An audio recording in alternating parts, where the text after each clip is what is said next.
A few months ago, I made a video called "Is This How Democracy Dies?" And in that video, I put forward the notion that in response to the COVID-19 pandemic, leaders in Western liberal democracies had effectively abandoned and betrayed our core values.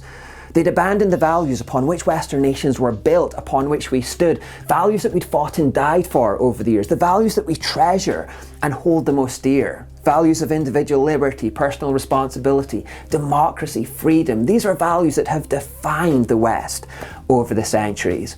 And I said in that video that we had effectively, in response to taunts from China, adopted their system of governance instead. Of course, China is a single-party communist authoritarian dictatorship, very different to anything that we've ever known. But that's what we'd modelled ourselves on in order to deal with COVID-19. You see, the Chinese have been sending over a stream of taunts to the West from the very beginning of this, doubting our ability and doubting the democratic system's ability to handle a pandemic. They effectively said, your ideas of freedom and democracy are well-meaning, I suppose, in theory, but let's face it, it's just not practical, is it? If you hold on to those values throughout this pandemic, it's gonna be a disaster. All your citizens are gonna die, it'll be a massive scandal, it'll be on your heads, because history will always remember you as the politicians who killed all of your citizens because you didn't take strong enough action. Freedom and democracy, it's just not practical here, is it? It's not effective here. In fact, the weakness of the democratic system is actually being found out here. The Chinese model is the best. Authoritarianism is the way forward. Dictatorship is the way forward. That's the strongest and most robust model of leadership in the world. Follow us. That was the tone of messaging coming over from China. And it seemed to me that our leaders in the West heard all of those taunts and they folded, they panicked. They did indeed lose faith in our system of governance to handle this. And they did indeed start looking to China for all the answers. They did indeed lose faith in our democratic values, all that we've stood for and fought for and died for. And they betrayed those values. They abandoned and betrayed all that we hold dear and all that we've stood for over the centuries to conform to the Chinese authoritarian model of governance. I'm going to play the clip as a recap.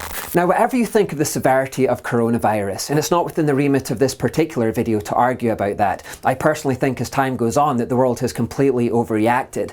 But however scary you think coronavirus is, this is far scarier.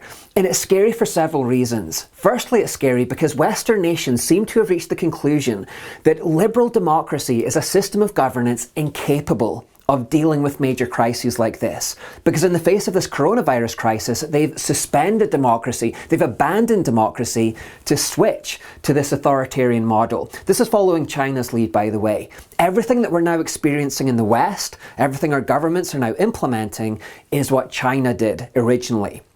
Now, of course, China is a communist dictatorship, so locking people up in their homes and mass surveillance and giving names and addresses, police intimidation, snitching, all that's normal over there, but it's far from normal in a Western democracy.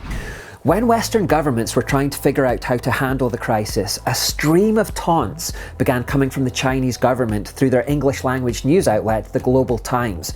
At the outset of the pandemic, they proudly declared, the world is now entering a global test of governance in which China is now a leader.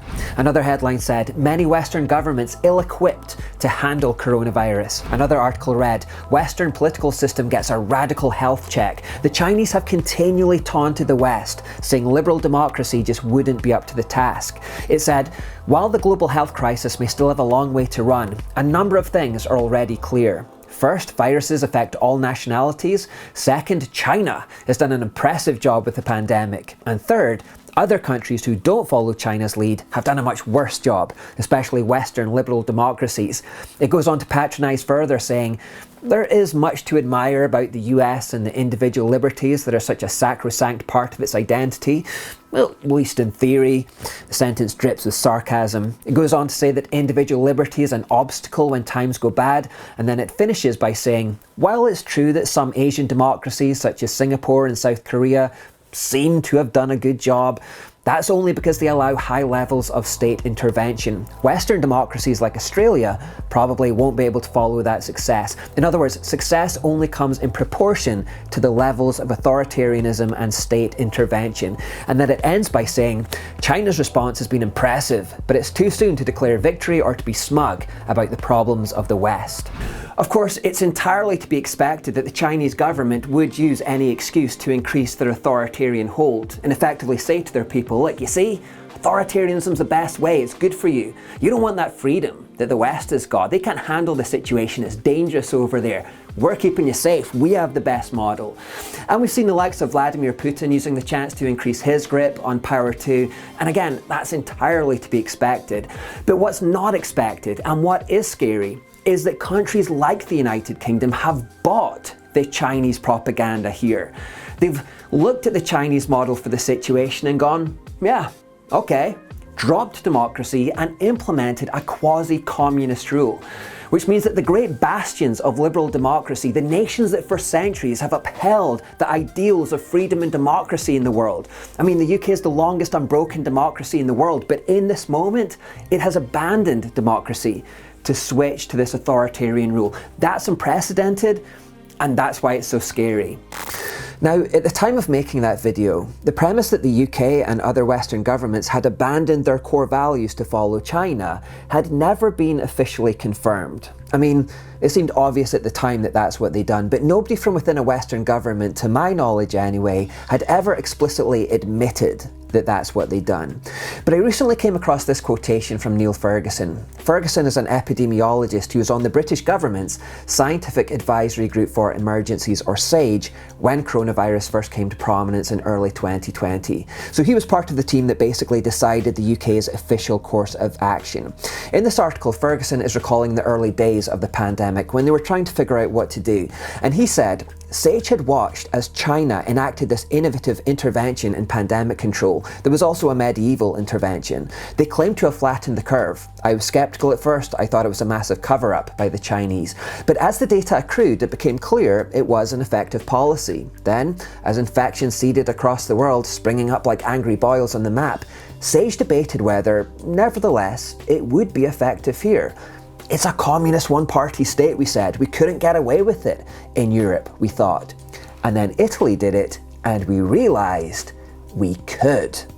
As it turns out, the UK actually did have a pre-existing pandemic plan in place, which had last been revised in 2011, just in case anything of this nature should happen. It was initially devised with the idea of a flu pandemic in mind. The initial and long-standing UK plan for pandemics in that 2011 document didn't involve suspension of democracy. It didn't involve lockdowns. It didn't involve communist-style oppression. It didn't involve authoritarianism. It didn't involve living in a police state and fining people for leaving their houses and tracking people as they walked their dogs in parks. It had none of that stuff. Those ideas didn't even cross their mind when they were drafting that document. Why? Because those ideas are so antithetical to everything we stand for. It's so antithetical to Western values and to living in a free democracy. To try to implement those ideas would be to fundamentally change the very nature of our society. And then coronavirus came along and they watched what China were doing, and still they said, well, that's China. It's a dictatorship. They can lock people up in their houses, but we can't do that here. We can't put free citizens under house arrest. Europeans will never accept that level of state interference. Europeans won't accept a Chinese-style police state. They won't accept Maoist oppression. We have a free society here. We can never get away with that. That's the phrase that Ferguson uses. We can never get away with it. But then Italy tried it. They did get away with it. And all the governments of the world suddenly perked up their ears and said, huh, really? And this is what worries me. Now that Western governments have realised they can indeed, quote, get away with this Chinese-style oppression, now that they know that tools and levers which are available to communist dictatorships are also available to them as well, it's guaranteed that they will try to use those tools and levers again in the future.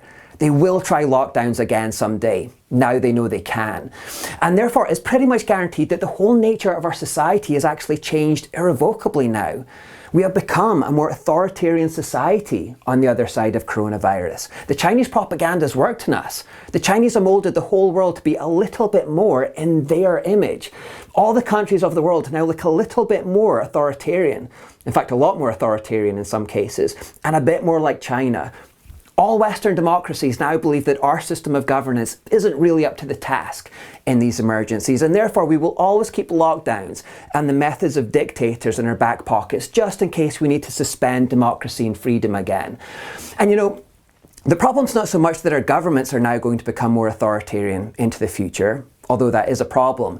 But the bigger problem is that we have accepted the propaganda that our governments need to become more authoritarian in order to deal with challenges in the future. That's what's going to mean authoritarianism will flourish into the future. That's what will mean it doesn't go away in the West henceforth. Not that governments are trying Chinese-style methods of governance, but that we are accepting Chinese-style methods of governance, that we have accepted and swallowed the propaganda that it's necessary, that it's needed. That's the big problem of our time. You know, Boris said recently that the UK is on a one-way road to freedom and that we're going through the very last lockdown and that all restrictions will be lifted in June 2021. Because we want this lockdown to be the last. This programme of vaccination is creating a shield around the entire population, which means that we're now travelling on a one-way road to freedom. Firstly, this idea that freedom is something the government generously bestows upon us and which we gratefully receive is a tragic mindset to have. Like, freedom is something the government gets to let us have, like it's theirs to distribute as they choose. It's like Oliver Twist asking for some more gruel. Please, can I have some more freedom? More freedom, boy! Don't you remember I gave you a day at Christmas out of the house, back indoors with you? Freedom is a birthright of all humanity. It's not the government's to give, it's yours. But anyway, what I was going to say about this conference, and I nearly forgot, but what I was going to say about this conference is, I've heard a lot of people responding excitedly to this saying, we're nearly there, guys. We're on a one-way street to freedom, just one last push, and then the government's going to let us out of our houses. If we just hang in there till June, the government's going to let us out, and things will go back to normal. But I think that's a fantasy, to be honest, because at any given moment now, the government can act like an authoritarian Chinese dictatorship in the way that it has for the past year. The government can now implement a lockdown whenever it chooses going forward. And there will always be other reasons. The virus is going to mutate because viruses always do. This isn't going away. It's endemic now. It's something that we're going to have to learn to live with. And eventually the vaccines won't work as well either. And so there's going to be ups and downs with this going forward. And there will be other reasons too. A terrorist event perhaps, everyone locked down, climate emergency perhaps, everyone locked down. If the government's allowed to take your freedom for this, there will always be more reasons to take it away in the future for other things. And now they know they can, they will. You see, before they didn't know they could. They thought it was out of bounds, they couldn't do it. Now they know they can, so they will. You see, what's happened here is we've set a precedent here over the past year. And in fact, in that press conference you just saw, the one where Boris talked about a one-way ticket to freedom, when he was pushed by a journalist, can you absolutely guarantee there will never be another lockdown in the UK ever again? He refused. He actually reserved the right to keep lockdowns in his back pocket as an option going forward. Now they've got that option, they're not going to give it up. No, I can't give that guarantee. Of course not, because we're battling with nature, with a disease that is capable of mutating and changing. Now it's in the back pocket, it's staying in the back pocket, which means this idea that June will be the end of all of this forever, it's probably just a fantasy. It's always going to be there. Suspension of democracy, lockdowns will always be there in the back pocket. I also say that I hope that I'm proved wrong when I make statements like this, and I do. I so hope that I'm proved wrong. But actually, I fully expect to be replaying this clip right here again sometime in the future because the government will again try to re-implement these style of authoritarian tactics somewhere down the line. These levers that it now feels it's legitimate to use on the Western population and that they feel they can now get away with in Europe. I think unless we regain a confidence in our own values again, unless we reject the Chinese taunts and propaganda coming from the Far East that says that we need their style of authoritarianism to cope, unless we categorically state that these past lockdowns of 2020 and 2021 were a mistake and should never have happened in a country like ours, unless we state categorically that putting free citizens under house arrest is always wrong and never acceptable, and unless it's enshrined in law that we will never again try to do this to our people, then I think the freedom that we always thought we had and the freedom that we maybe once did have will just become a mirage going forward, if it's not already. And this crowing news article from China will actually have been proven right. Freedom and democracy will indeed be lying in ruins, or at least ready to be suspended at any given moment.